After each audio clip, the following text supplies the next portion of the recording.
नमस्कार, मेरा नाम आरुषि शर्मा है।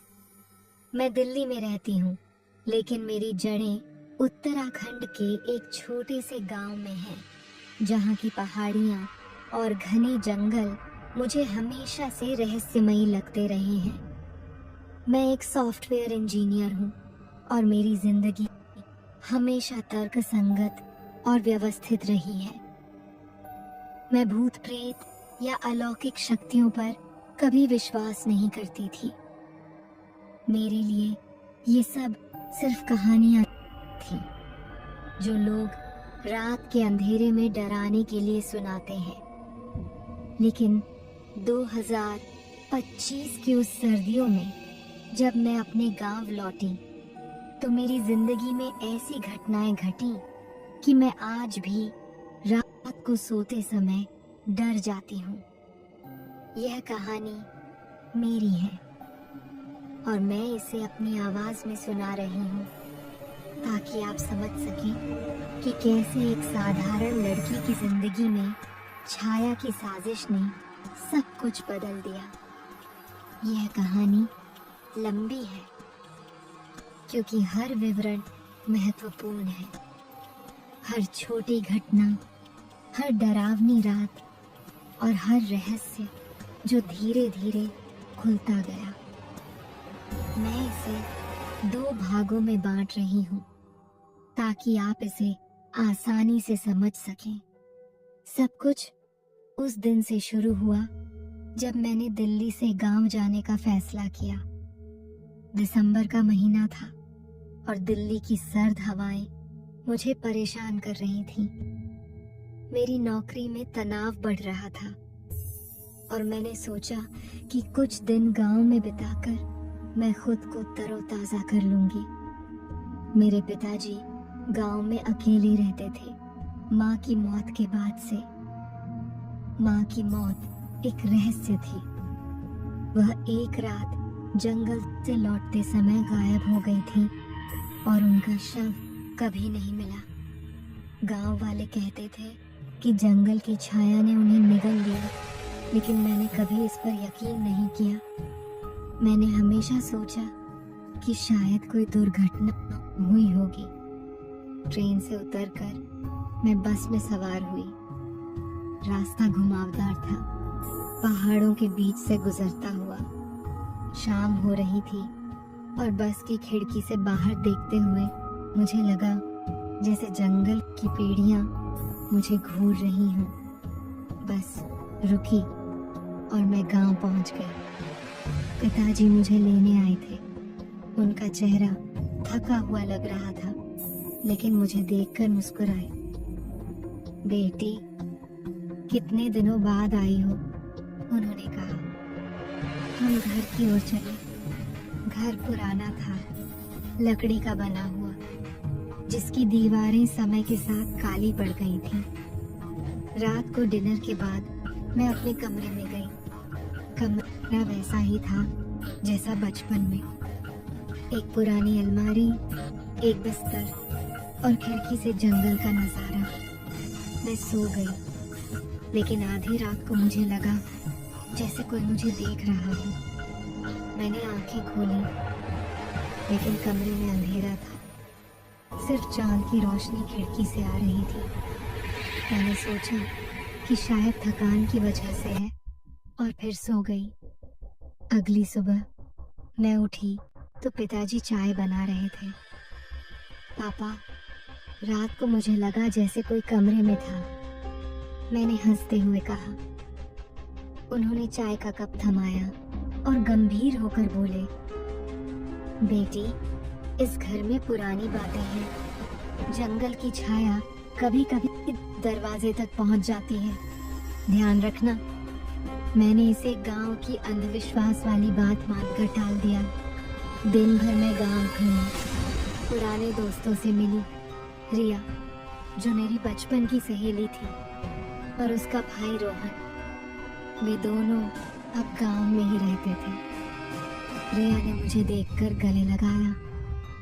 आरुषि, कितनी बदल गई हो। दिल्ली ने तुम्हें शहर वाली बना दिया। हम हंसे और शाम को हमने जंगल के किनारे पर घूमने का प्लान बनाया। पिताजी ने मना की, लेकिन मैंने कहा कि सिर्फ थोड़ी देर के लिए। जंगल घना था, पेड़ इतने ऊंचे कि आसमान छिप जाता।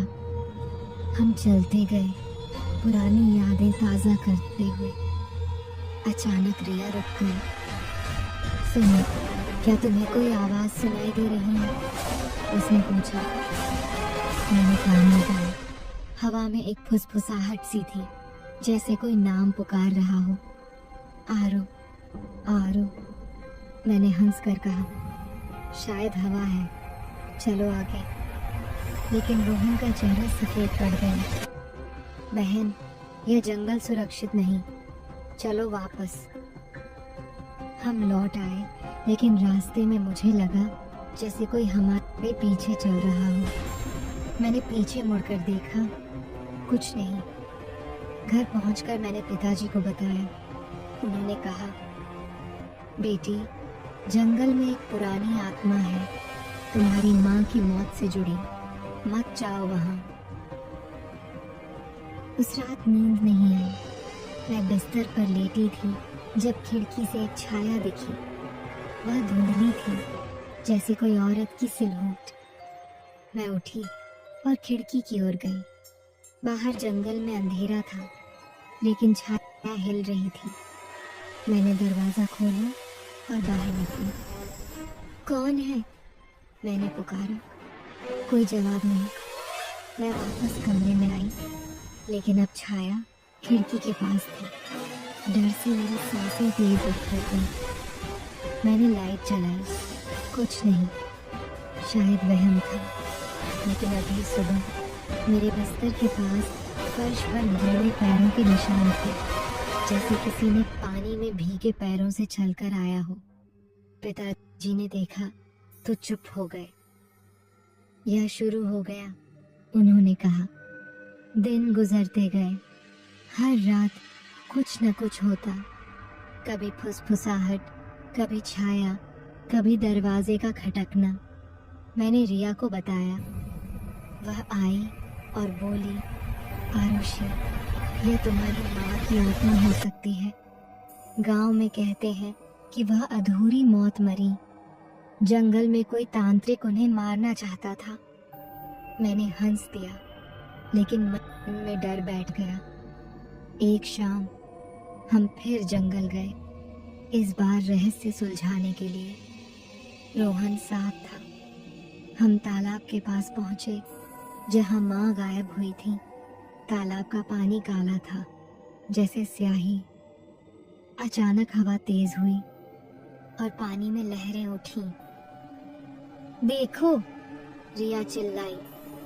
पानी में एक चेहरा उभरा, माँ का चेहरा। मैं स्तब्ध रह गई। माँ, मैंने पुकारा। चेहरा मुस्कुराया, लेकिन आंखें लाल थीं। रोहन ने हमें खींचा। चलो यहाँ से, ये छलावा है।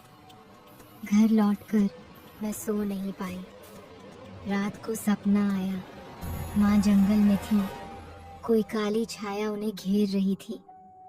छाया ने माँ को निगल लिया और फिर मेरी ओर मुड़ी। मैं जागी, पसीने से तर। अगली सुबह पिताजी बीमार पड़ गए। डॉक्टर ने कहा कि कोई बीमारी नहीं, शायद तनाव। लेकिन मैं जानती थी कि यह अलौकिक है। मैंने गांव के पंडित जी को बुलाया। उन्होंने घर में पूजा की, लेकिन पूजा के दौरान मोमबत्तियां बुझ गईं और हवा में फुसफुसाहट हुई। आरुषि, लौटा। पंडित जी डर गए। बेटी, यह कोई साधारण आत्मा नहीं, यह एक प्राचीन छाया है जो पीढ़ियों से यहाँ है। तुम्हारी माँ ने इसे रोका था, लेकिन अब यह तुम्हारे पीछे है। मैंने फैसला किया कि मैं खुद जांच करूंगी। मैंने पुराने दस्तावेज खोजे, गांव की इतिहास की किताबें। पता चला कि 100 साल पहले एक औरत को तांत्रिक ने मार दिया था। वह औरत गांव की थी और उसकी आत्मा जंगल में भटकती है, नई लड़कियों को अपना शिकार बनाती है। माँ ने शायद उसे देखा था और इसीलिए गायब हो गई। मैं डर गई, लेकिन हार नहीं मानी। रिया और रोहन के साथ मैं फिर जंगल गई। इस बार रात को हमने टॉर्च जलाई। जंगल में सन्नाटा था, लेकिन अचानक पेड़ हिलने लगे। कौन है? मैंने चिल्लाया। एक काली छाया दिखी, उसके हाथ लंबे, नाखून तेज। वो मेरी ओर आई। रोहन ने मंत्र पढ़ा जो पंडित जी ने दिया था। छाया रुकी, लेकिन फिर गायब हो गई। हम भागे, लेकिन रास्ते में मुझे लगा जैसे कोई मेरे कंधे पर हाथ रख रहा हो। घर पहुंचकर मैं बेहोश हो गई। जागने पर पिताजी ने बताया कि रात को छाया घर आई थी। दरवाजा खटखटाया, लेकिन उन्होंने नहीं खोला। मैंने सोचा कि यह खत्म नहीं होगा। मैंने दिल्ली से अपने दोस्त को फोन किया। वह एक पैरानॉर्मल एक्सपर्ट था। उसने कहा, आरुषि, आ रही हूँ, लेकिन सावधान रहना। अगले दिन वह आया। नाम था विक्रम। हमने प्लान बनाया। हम जंगल में एक रस्म करेंगे, छाया को बुलाकर उसे मुक्त करेंगे। लेकिन उस रात छाया पहले आई। कमरे में अंधेरा हुआ और छाया बिस्तर के पास खड़ी थी। आरुषि, तेरी बारी है, उसने फुसफुसाया। मैं चिल्लाई।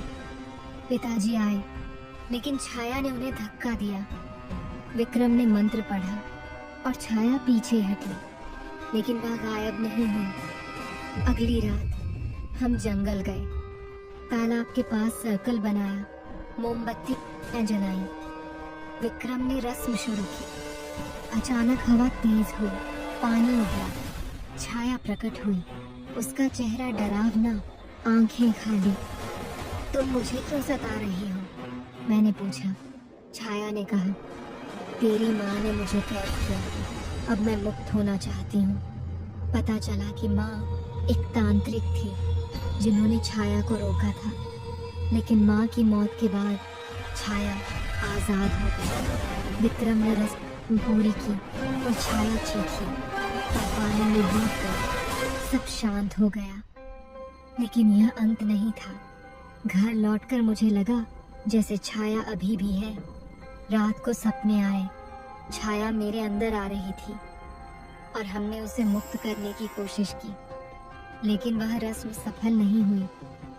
जहाँ छाया का बदला और भयानक रूप लेता है, अभी भी उस डर में जी रही हूँ। अगली सुबह मैं उठी तो शरीर में दर्द था। विक्रम ने कहा, आरुषि, छाया अभी भी यहाँ है, रस्म अधूरी रही, हमें और जानकारी चाहिए। हमने गांव के बुजुर्गों से बात की। एक बूढ़ी दादी ने बताया, बेटी, वह छाया एक प्राचीन चुड़ैल है, नाम है काली माँ। 100 साल पहले गांव के तांत्रिक ने उसे बुलाया था, लेकिन नियंत्रण से बाहर हो गई। तुम्हारी माँ ने उसे सील किया था, एक ताबीज में। वह ताबीज कहाँ है? मैंने याद किया, माँ का ताबीज जो उनकी मौत के बाद गायब हो गया था। पिताजी ने कहा, वह जंगल में कहीं छिपा है। हमने ताबीज ढूंढने का प्लान बनाया। हमने जंगल गए, मैं, विक्रम, रिया, रोहन। जंगल और घना लग रहा था। पेड़ों की डालियां जैसे हाथ फैलाए हमें रोक रही हैं। हम तालाब के पास पहुंचे, जहाँ एक पुराना मंदिर था। मंदिर जीर्ण शीर्ण था। अंदर एक मूर्ति थी, काली माँ की। विक्रम ने कहा, यहीं ताबीज होगा। हमने खोजा और एक पत्थर के नीचे ताबीज मिला, लेकिन जैसे ही मैंने उसे छुआ, हवा में चीख गूंजी।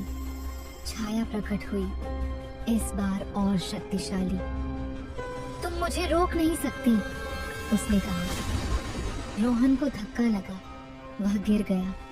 विक्रम ने मंत्र पढ़ा, लेकिन छाया ने ताबीज छीन लिया। हम भागे, लेकिन छाया पीछे पड़ी। घर पहुंचकर हम थक गए। उस रात छाया घर आई।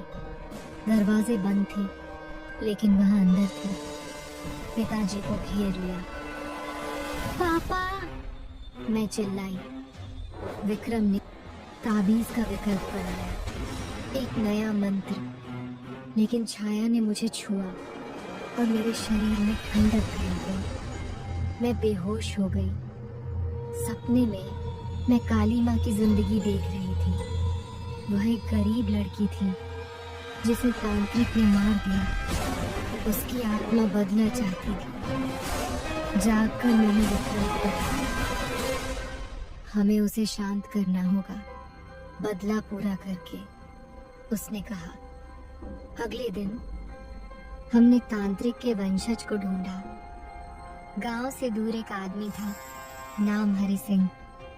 वह बोला, मेरे दादा ने गलती की, काली माँ को न्याय दो।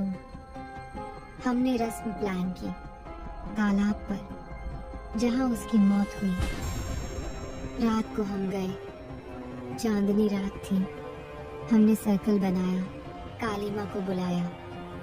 वह आई गुस्से में। न्याय, उसने चीखा। हरि सिंह ने माफी मांगी और एक बलि दी, एक फूल की। काली माँ शांत हुई, लेकिन फिर मुड़ी मेरी ओर। तेरी माँ ने मुझे कैद किया, अब तू भुगतेगी। वह मेरे अंदर घुस गई। मैं महसूस कर रही थी, मेरा शरीर उसका हो रहा था। आंखें लाल, आवाज बदल गई। विक्रम ने मंत्र पढ़ा और ताबीज का इस्तेमाल किया। छाया निकली, लेकिन कमजोर हो गई। हमने उसे पानी में सील किया। सब शांत हो गया। मैं दिल्ली लौट आई, लेकिन छाया की यादें अभी भी थी। रात को कभी कभी मुस्कुराहट सुनाई देती है।